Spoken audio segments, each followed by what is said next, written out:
Bonjour tout le monde, hola a todos. My name is Elizabeth Porter and I am a French teacher here in Washington State. I live in Richland, Washington, and I have an organization that I run. It's a nonprofit called Language with the Five Senses Education.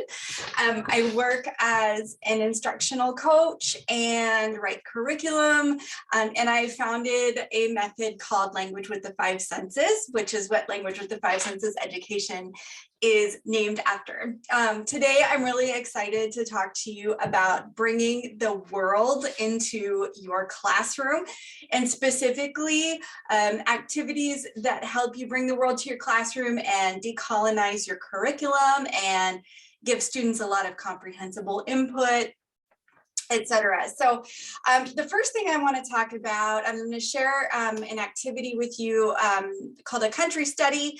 And then, but first I want to talk to you about the importance of connecting with people outside of our comfort zone, outside of our own culture, and the importance of travel for teachers, especially language teachers. Now, as language teachers, we typically, a lot of us travel a lot, right? Like I travel all over the world.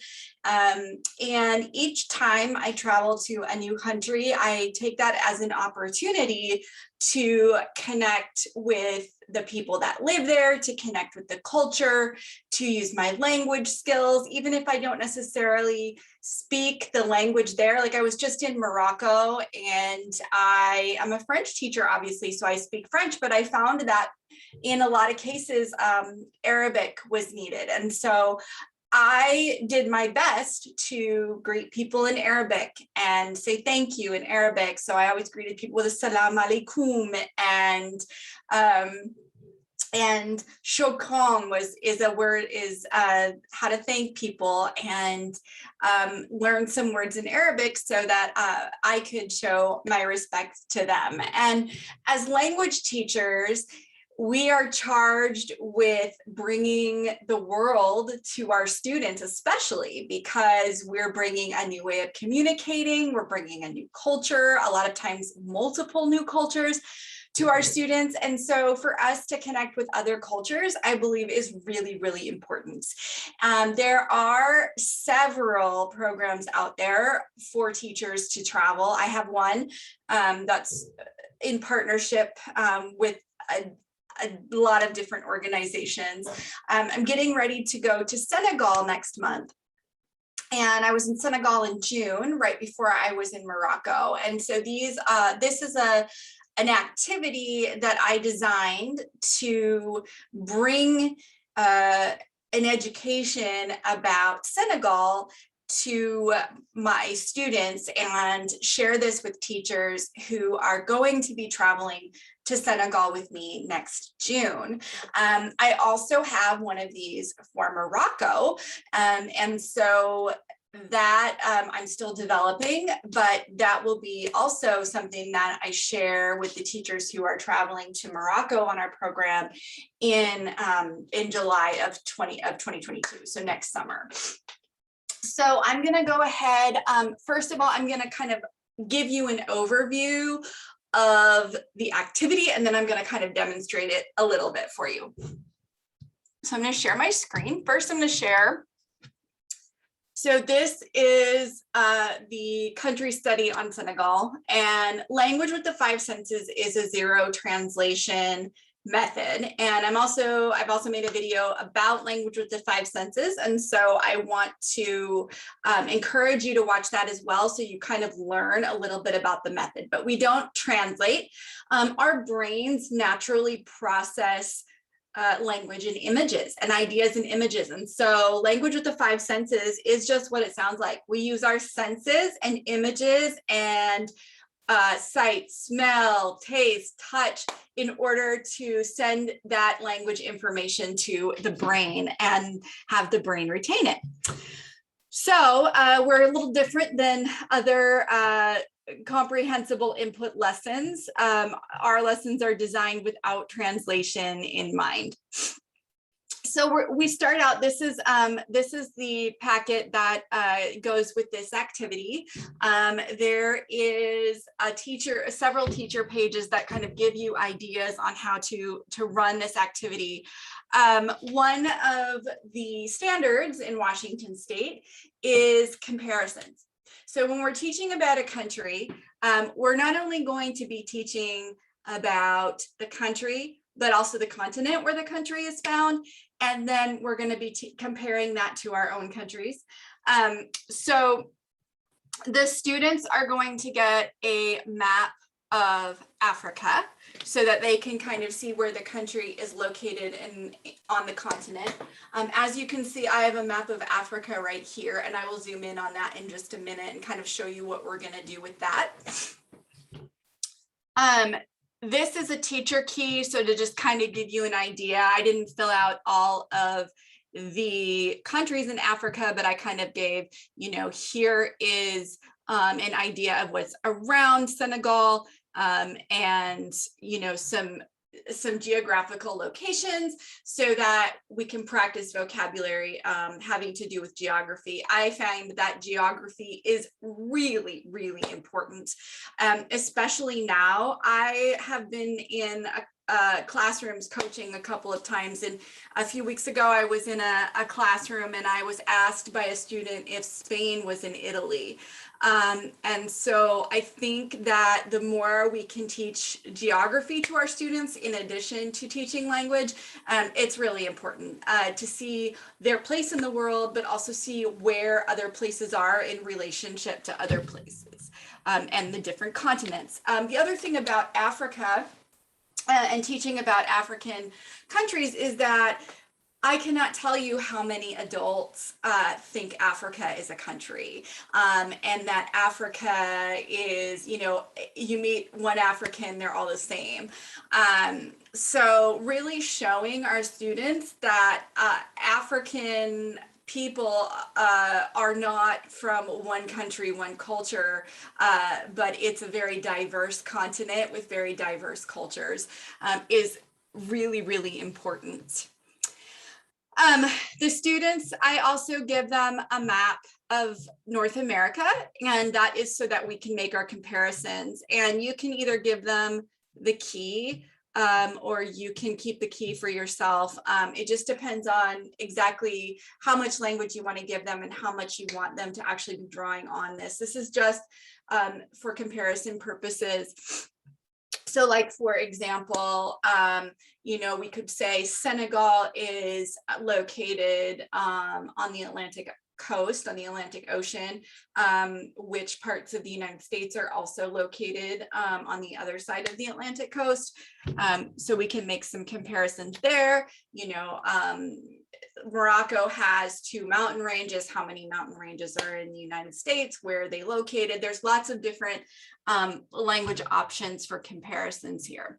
And then we have a map of Senegal, and I know this is kind of turned on the side, but here I also have a large map of Senegal. So once we've found where Senegal is on the African continent and kind of done a little bit of geography there, then we can come and focus on this. So this is meant so that students will turn it the right way, obviously. And these are actually sticky papers, so you can like take them off and stick them to your board. You can also use a smart board. You can use, anything. I like these because I can keep them for each class. And they're really nice because I can save them. And then here is just a key of some of the key things that we find in Senegal. The next thing that we do is we draw the Senegalese flag. There's a lot of things you can do with this. So the Senegalese flag is here. This is the teacher key. And, we have them draw it on that blank sheet of paper. They follow our directions. Okay, so the Senegalese flag is a tricolor, and we're going to go over all this. I'm going to do all this with you. The Senegalese is a tricolor. The colors are green, yellow, and red. The green is on the left side, the red is on the right side. the yellow's in the middle, and there is a green star in the middle. Is the green star in the corner? No, it's in the middle, you know, those kinds of things. And depending on your level of students, so this was written for an A1 class. But depending on your level of students, you can make it more difficult. You can ask for more spontaneous responses versus giving them choices, things like that. And then to help them, I give them a picture dictionary that will help them so they can use this. And these are some things that we go over during the lesson. And we have animals, food that comes from there. We have like a little reading in here. There's a lot of different things we can do with this, different nationalities, because at the end of this, what we're going to do is we are going to create a character, and then we've got some verbs and verb conjugations. And then anything extra that I teach, they can put here. So they would write the word and then draw a picture. So what's going to happen at the end of this is we're going to create a character, and the students are going to, as a class, we're going to write a story together. And we call this Histoire folle du Senegal. So silly stories from Senegal. It's kind of like Mad Libs. So I kind of help them, give them the scaffolding, and then they help me fill in the blanks. And there's, depending on the level of students and their ability, there's lots of different ways you can scaffold this. So I'm going to kind of go through the lesson quickly for you and show you. So we've got a model here. And then once we have modeled it, we've written the story as a class, the students will then take that story. This is where they are going to copy it on the brouillon, on the rough draft. And then they are going to take the story and they are going to write the story into a book and illustrate it. And that shows me that they've understood the story.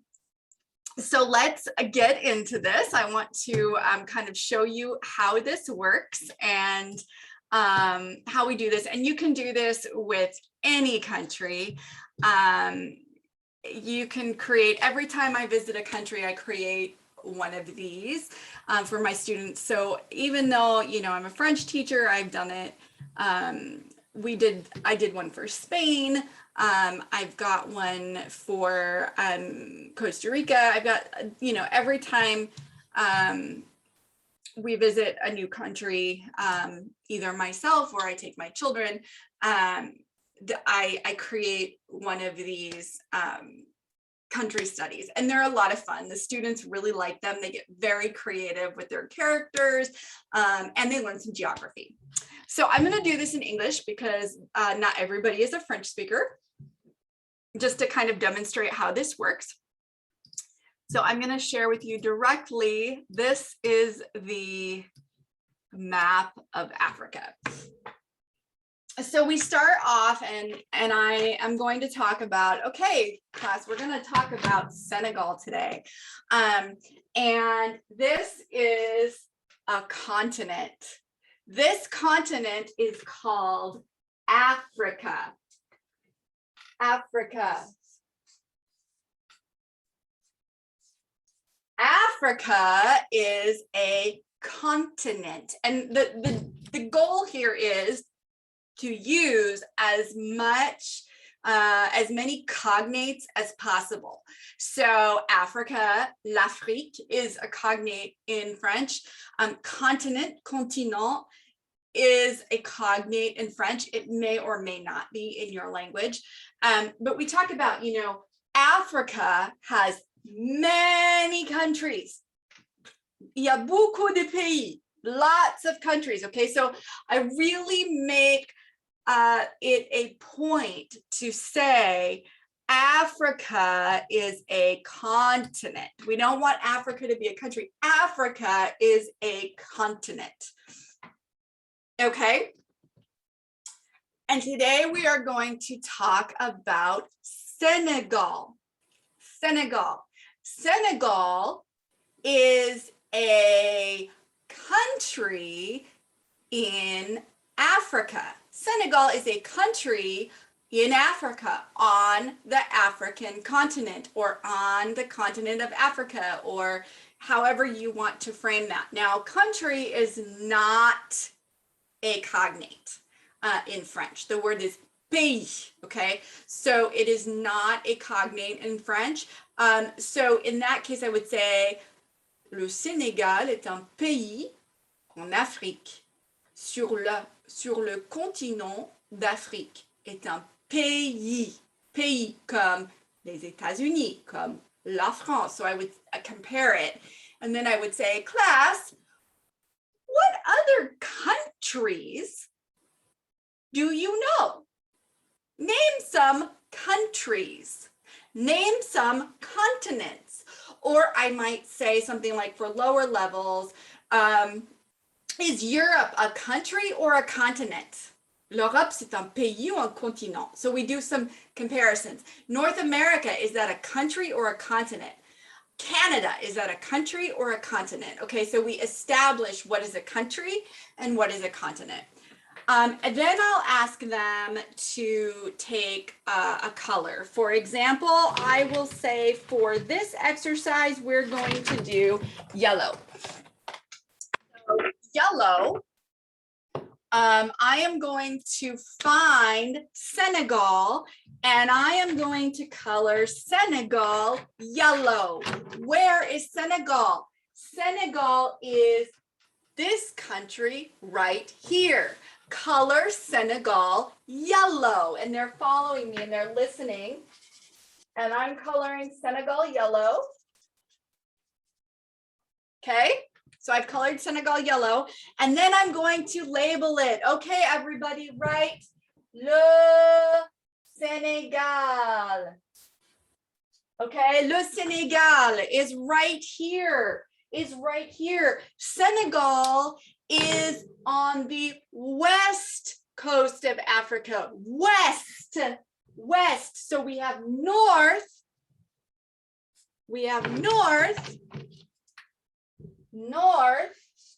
and we have east, and we have south, and we have west. Okay, so west starts with an O and in French, west, O-U-E-S-T. So I use O, okay? But it is a cognate. So we say nord, est, sud, west. Senegal is in the west of Africa. Then I might say, where is Senegal? And the students would say, in the west of Africa. You could also say, is Senegal in the east or the west? And they would answer Senegal's in the west. So you can give them choices, or you can ask them to give you spontaneous feedback or in response to your question, depending on their level. First year students, I would give a choice. Okay, then we're going to talk about, well, there are some cities. The capital city of Senegal is Dakar. Dakar is on a peninsula. So peninsula is a cognate in French. So we would say un péninsule, and I don't have a lot of room to write here, but you could write that un péninsule, which is in their picture dictionary. So it's in a peninsula. And name some other peninsulas. So for example, look at the map of the US. What is a peninsula? Is Florida a peninsula? Yes, name another country that's a peninsula. Is Dakar a city or a country? Is Chicago a city or a country or a continent? So there's all sorts of things that you can bring into this. The next thing that I do is I say, okay, everybody, the next thing is Dakar is bordered by the Atlantic Ocean.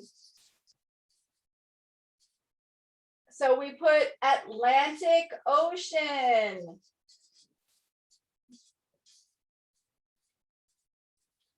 Okay, so ocean is a cognate in French. So I can put this up here, Atlantic Ocean. Okay, we write that. Atlantic Ocean, all over here. Atlantic Ocean. The Senegal is on the west coast of Africa, bordered by the Atlantic Ocean. The Atlantic Ocean. What are some other oceans? And then you could say something like, is the Pacific an ocean? Is the Arctic an ocean? What are some other oceans?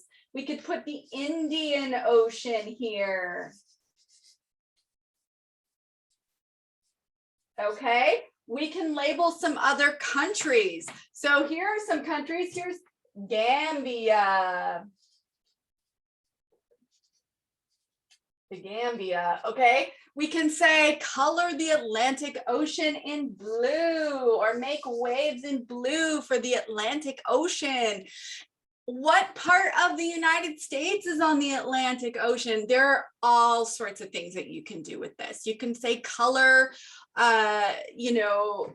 find Mauritania, color it in green. Find Mali, color that in red. There's lots of different things that you can do with this, okay? Next, what we do is then we flip our chart to Senegal. And we say, okay, class, we said that the capital city is what? Is the capital city Casablanca or is it Dakar? It's Dakar. Wonderful. Where is Dakar? Take your red pen, find Dakar. Dakar is right here. Dakar is on a what? Is it on a mountain or a peninsula? So we just kind of go through the vocabulary that we've just gone through. It's on a peninsula. Find the peninsula. You could even, before they labeled Dakar, you could say, find the peninsula. Well, the peninsula is right here. Okay. Draw a star next to Dakar because it's the capital city, okay? Then we might be able to say, okay, well, there's some other cities to the north of Dakar is Saint-Louis. Draw a red circle on Saint-Louis. Where is the Atlantic Ocean? The Atlantic Ocean is to the west of Senegal.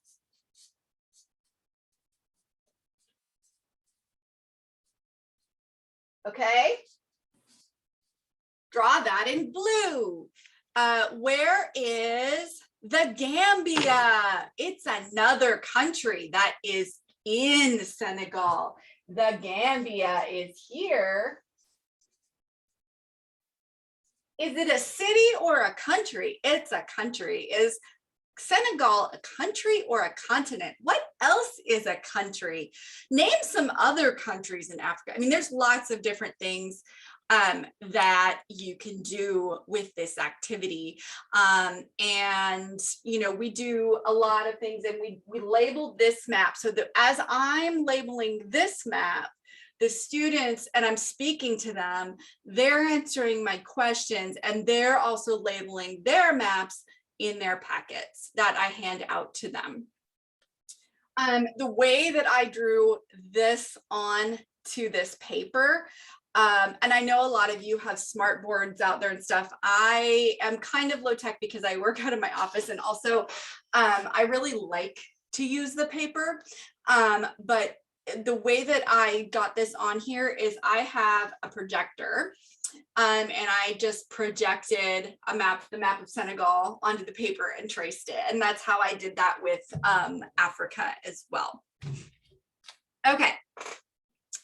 So once we've done this part, And we've gone through this, and usually this will take probably one whole class period, sometimes 1.5, depending on how long, how much detail you get into it. I mean, you can put all sorts of stuff. You can label Casamance, you can put, you know, the Senegal River Delta. Is here, whoops, is there.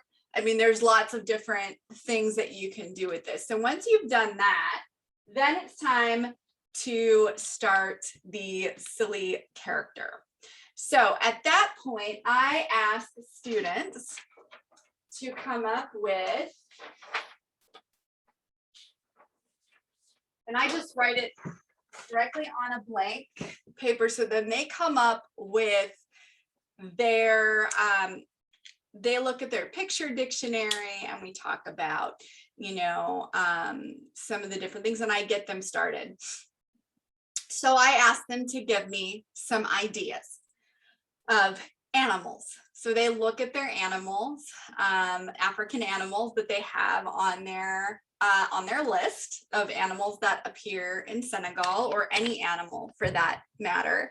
And I say, okay, give me an animal. Give me some animals. We vote on which animal is going to be our, we vote on which animal is going to be our character. And then we decide some other characters. So do we have other characters? Sometimes we make it into objects. Like I've had students do a cheese. For example, I was in a classroom this past week, and the students created a character out of cheese. So they can make the character whatever they want. Some classes get super, super creative with this. And then we give the character, I use some questions that help give the character some personality. So for example, we have some questions here. And I really let the students guide the story based on what they've learned. Okay, so, and we talk about different things to see. So some of the things we put on the map are the slave house, the African Renaissance Monument, Gore Island, the things that they can see in Senegal. So we talk about, for example, you know, all the things that they can do, they can see, they can smell, everything that has to do with their senses. And we put as much detail into it as possible, so that when we're ready to write the story, they have a whole bunch of vocabulary to draw from. So for this, let me go back here. I have a load of questions that I ask them. For example, who is our main character? Is it an animal? Is it a human? Is it an object? And I kind of elicit those responses. And then I say, how old is this character? Does this character have a job? Do they have a superpower? What do they look like? Where are they from? What is their nationality? How did they arrive in Senegal? So we kind of brainstorm that. I have the students draw a picture of that character sometimes, you know, depending. They love to draw, and so I don't draw. I let them interpret what I say and what we decide as a class. And then we do the same thing with developing our other characters. And then we decide, okay, what are they going to do? What are the activities? What type of transportation do they take to get there? What's the weather like? How do they feel? And we come up with a story. And this is just the story that I came up with as an example. The students, you know, they're extremely creative, and they come up with lots of things. Like, for example, we came up with a bodybuilding chicken one time in a story that was really fun. We've had, a magician monkey. We've had, all sorts of different, scenarios. And the thing is that I give them the picture dictionary as a guide. A lot of times they'll come up with their own ideas. And if they come up with something really funny, but they don't know how to say it in French, I help them with that.